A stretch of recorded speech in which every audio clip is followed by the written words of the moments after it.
only given me the chance to win the championship, they have given me the courage to go and continue to conquer the world.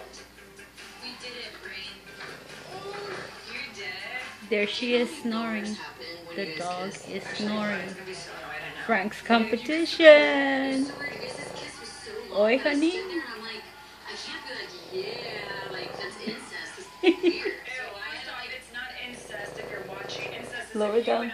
Technically, that's basically incest. No.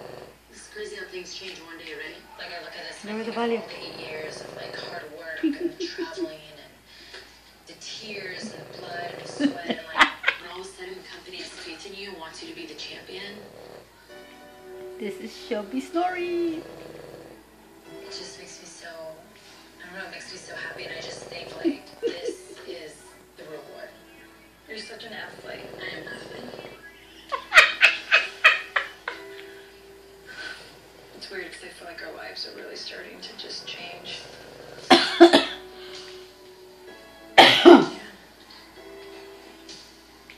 I start thinking about all these things that I have here at WWE is like, why am I leaving this?